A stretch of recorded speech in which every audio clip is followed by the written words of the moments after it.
At the same time, Macron is trying to reinforce France's position as an enforcer of international treaties, which includes the Chemical Weapons Convention that 192 countries have signed. Is in a more precarious position, with a tense standoff developing with Russia over the poisoning of a former Russian spy, Sergei Skripal, and his daughter, Yulia Skripal, with a weapons-grade nerve agent.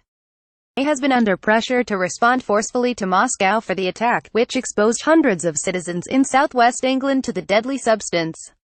UK Prime Minister Theresa May during a news conference at number 10 Downing Street following airstrikes in Syria on Saturday. Photo, Bloomberg. On Saturday, the British leader described the airstrikes in Syria as right and legal, drawing an explicit distinction between those and the poisoning of the Skripals, the first use of chemical weapons in Europe since World War II. May also benefited from the timing of the airstrikes, 2 days before MPs were to return from vacation. While not obliged to consult Parliament, she may have felt constrained to do so and could easily have lost a vote on a strike.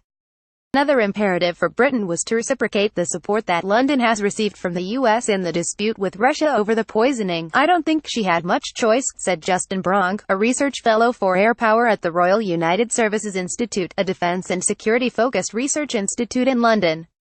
By announcing the strikes through Twitter, President Trump made this a personal call to action with his own image and credibility at stake, and he's an openly transactional president. Britain also wants to prove its use as an ally to Trump at a time when its international influence is under question because of its withdrawal from the European Union, and as it hopes to strengthen trade ties with the US. On Saturday, as reaction to the strikes rolled in from around the world, Trump wrote on Twitter, "A perfectly executed strike last night.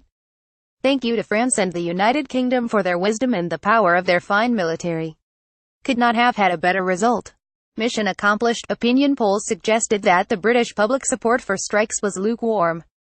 So in backing Trump's airstrikes without seeking prior approval from lawmakers, May took a political risk, albeit one that should be manageable unless the conflict escalates. The Prime Minister did come in for criticism. The leader of the opposition Labour Party, Jeremy Corbyn, criticised May, arguing that bombs won't save lives or bring about peace. Macron, for his part, faced criticism on the far left and the far right for his decision to join the attack on Syrian targets.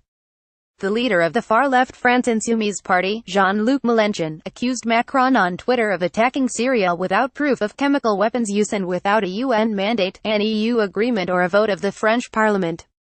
French President Emmanuel Macron, third from right-left, attends a defense council at the Élysée Palace in Paris on Saturday. Photo, AP. This is a North American adventure of revenge, and irresponsible escalation, Mélenchon said. On the extreme right, Marine Le Pen, the leader of the National Front, said France had lost a chance to appear on the international scene as an independent power. The party's deputy leader, Nicolas Bay, called Macron a vassal of the U.S. For both May and Macron, the strikes made good on their respective predecessors' pledges to retaliate over Syria's use of chemical weapons. In 2013, when the government of President Bashar Assad was suspected of using chemical weapons on his own people, both François Hollande, then President of France, and David Cameron, then Britain's Prime Minister, said he had crossed the red lines. But when it came down to launching the missiles, Cameron failed to secure Parliament's approval, and Hollande backed down when it became clear that President Barack Obama had second thoughts because he was afraid of being drawn into a larger fight with Assad. Loading. It was easier for the leaders to sign on to this missile attack, as there was no discussion about a far-reaching military campaign or about regime change. And there was an explicit effort to avoid hitting bases where troops from Russia and Iran, allies of Assad, might be amassed. The UN Security Council held an emergency meeting Saturday but rejected a Russian resolution condemning the missile strikes in Syria. EU foreign ministers, meanwhile, planned to meet on Monday to tackle the tense situation in Syria. A draft statement, written before the strikes, proposed looking at fresh sanctions on Syria, including blacklisting more people over the development and use of chemical arms. NATO Secretary-General Jens Stoltenberg later expressed support for the strikes by its 3 member states, saying that they will reduce the regime's ability to further attack the people of Syria with chemical weapons. Stoltenberg said in a statement that Syria's use of chemical weapons was a clear breach of international norms and agreements. He added, NATO considers the use of chemical weapons as a threat to international peace and security, and believes that it is essential to protect the Chemical Weapons Convention, which Syria signed in 2013, leading to a ban in the country on the manufacture or use of such weapons. New York Times. Politic. Syria. Emmanuel Macron. Theresa May